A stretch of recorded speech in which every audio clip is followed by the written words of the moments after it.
بسم اللہ الرحمن الرحیم۔ آج کا جو ہمارا لیسن ہے اس میں ہم فرسٹ ایئر کی اردو کی نظم ہے جو حمد نظم ہے پہلی، اس کے پہلے اشعار کی تشریح کر رہے ہیں۔ نظم حمد ہے، اس کے شاعر کا نام ہے ماہر القادری۔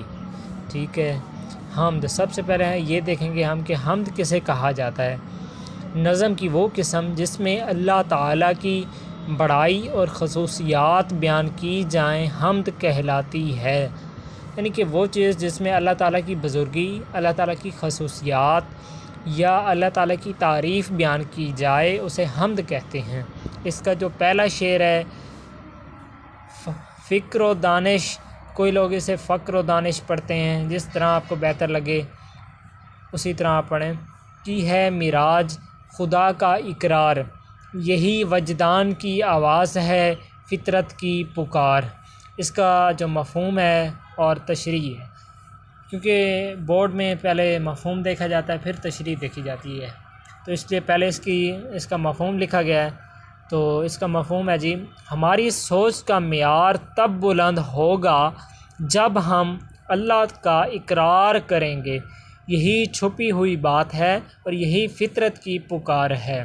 اس کی جو تشریح ہے، اس شعر میں شاعر بیان کرتا ہے کہ اس دنیا میں رہتے ہوئے ہم نے اپنی سوچ کا معیار پست کر دیا ہے، یعنی ہم صرف دنیا کے بارے میں سوچتے ہیں، ہم نے صرف اس دنیا کی چیزیں یا اپنی خواہش پوری کرنے میں اپنی فکر اور سوچ کو مقرر کر دیا ہے۔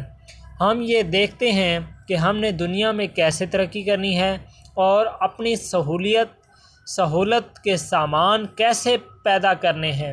ہم اپنی فکر اور سوچ کو یہیں تک محدود کر رکھا ہے، جبکہ یہ سب غلط ہے، کیونکہ اسلام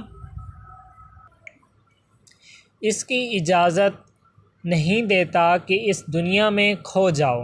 یہ دنیا تو فانی ہے، یہاں کی ہر چیز نے آخر ختم ہو جانا ہے۔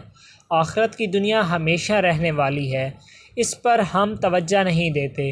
انسانیت کی اعلیٰ بلندی پر آج تک کوئی نہیں پہنچ سکا اور نہ ہی قیامت تک پہنچ سکے گا، سوائے حضور اکرم صلی اللہ علیہ وآلہ وسلم کے۔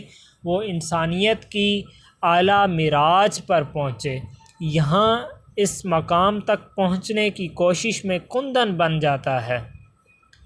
یوں سمجھیں کہ سچا مومن بن جاتا ہے، اور جب انسان اس مقام کو پا لیتا ہے پھر دنیا کو کچھ نہیں سمجھتا۔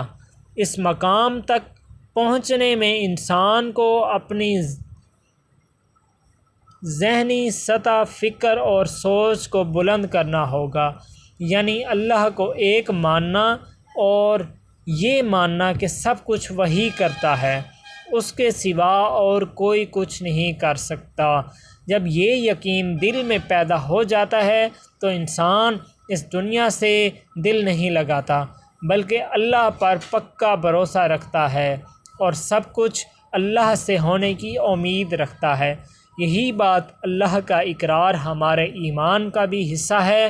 ہم سچے مسلمان تب تک نہیں ہو سکتے جب تک خلوص دل سے اللہ کو ایک نہیں مان لیتے، تب تک ہم اپنی سوچ کا معیار، اپنی عقل مندی کا معیار بلند نہیں کر سکتے۔ ہم اگر اپنے ضمیر کی آواز سنیں تو ہمارے دل سے آواز آتی ہے واقعہ ہی اللہ ایک ہے اور سب کچھ اسی کے دم سے ہوتا ہے۔ ہمیں اپنے ضمیر کو زندہ کرنا پڑے گا، ورنہ ہم حیوان سے بدتر ہو جائیں گے۔ کوئی تو ہے جو نظام ہستی کو چلا رہا ہے، وہی خدا ہے، اور فطرت کی پکار بھی یہی ہے، یعنی زمین پر موجود ہر چیز میں اللہ کے ہونے کی نشانیاں موجود ہیں۔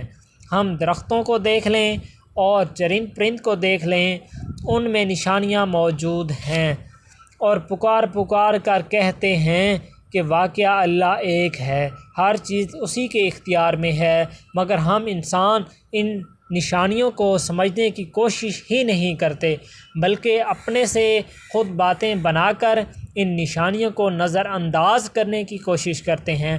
فطرت میں جو چیز بھی ہے سب اللہ کے ہونے کا ثبوت ہے، سب میں اللہ کی نشانیاں موجود ہیں۔ یہ ہم کے پہلے شعر کی تشریح ہے، اور ابھی اگر آپ اور مزید اس کی کرنا چاہیں تو مزید بھی کر سکتے ہیں۔ اس میں اگر کوئی کمی پیشی ہو تو آپ خود سیٹ کر لیں، اور باقی انشاءاللہ اس کے اگلا لیکچر اگلے اشعار کی 3 اشعار کی اکٹھی تشریح آئے گی۔ خدا حافظ۔